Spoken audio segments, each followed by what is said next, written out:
I want to thank all of our friends the other day that we had the run through my shop and got to investigating the backside of it, and everybody seemed to enjoy that. So we thought we'd do something else, maybe that you might be interested in.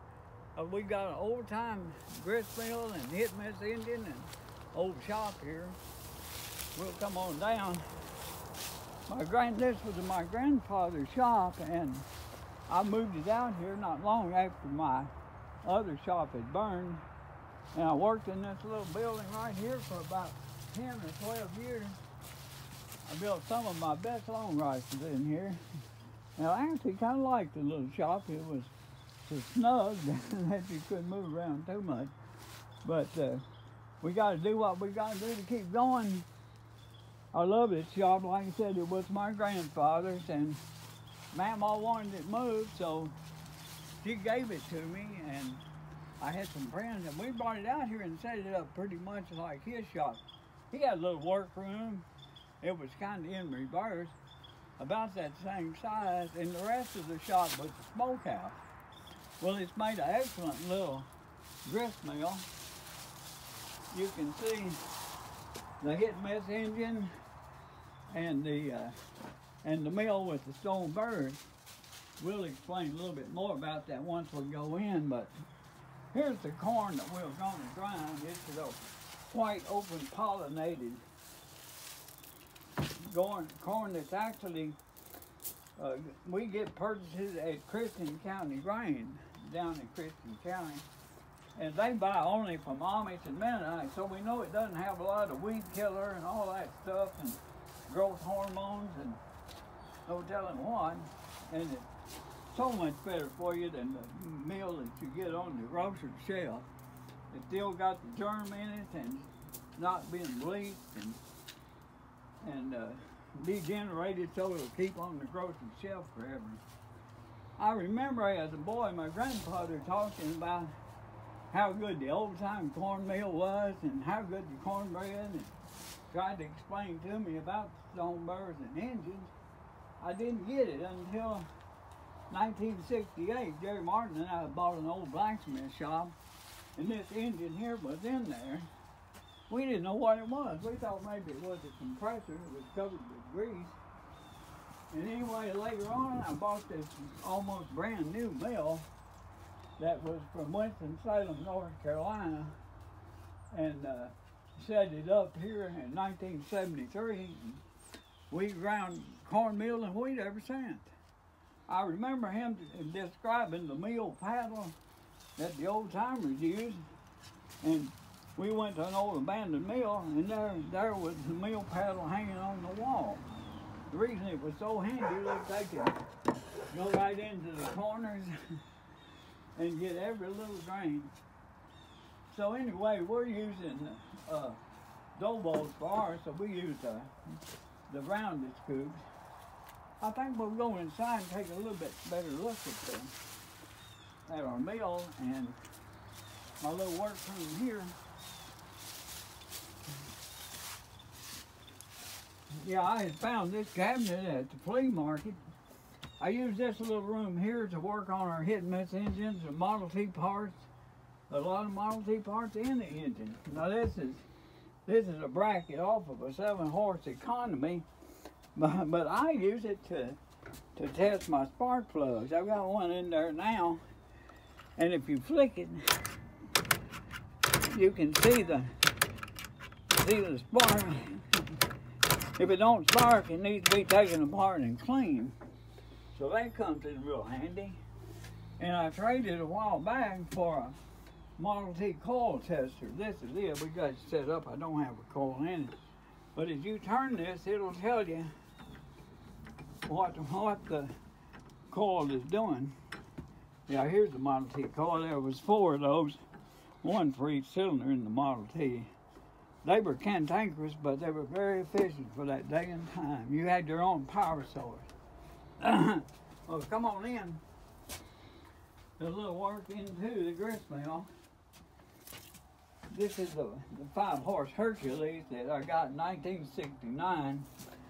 I rebuilt it some. Mr. Tom Graves had used it for many years, and Now we've used it as much as he had. We'll lubricate it up good, get it ready to go.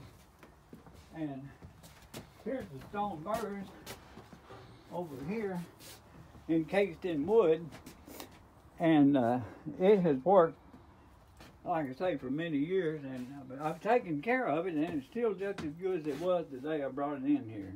Like I say, it was made in Winston-Salem, North Carolina. The reason that so many mills come from there was a hard granite, pearl granite, they called it, that was so hard they didn't even make tombstones out of it, but it made excellent stones. You've got two of them, one that's bedded in and one that turns, and it just makes the very best cornmeal. We're going to set her up here and grind with it here in just a little while. Another feature that I've got here that might be interesting is the sycamore barrel that I got way back about 1970. There were 7 of these huge barrels in an old log barn, and I was able to get one of them for 20 bucks. The old farmer, he told me that I could have it for 20 if I could load it by myself. I don't know how I ever did it. I sure as hell couldn't do it now. But anyway, I've kept that, and I'm real proud to have preserved it. There's no telling how old that tree was. Okay, we've got the girls will be here in a few minutes, and we'll go up and I'll run up and get them and bring them back down, and we'll get set up here and grind some old-time cornmeal.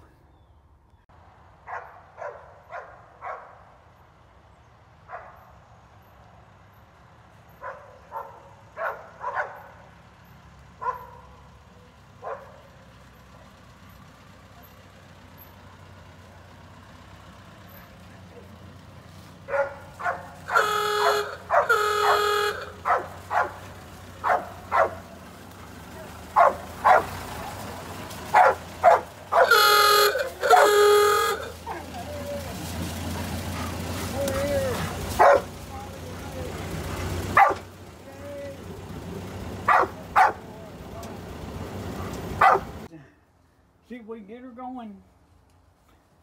Alrighty.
there's any corn cobs or if debris will go out over it and down into a box below the mill.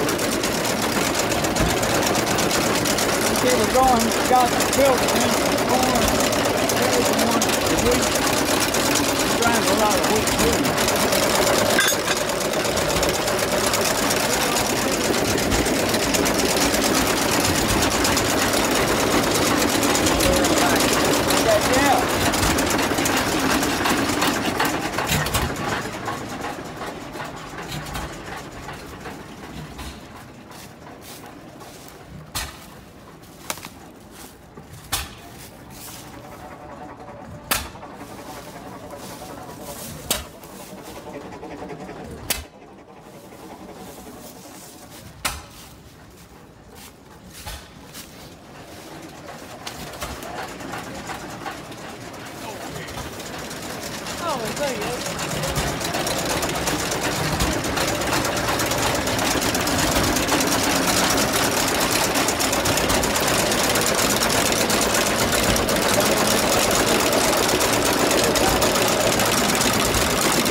Jana, my daughter's been my helper since she was just a little bitty thing. We're hooking them up in 3-pound bags for our friends.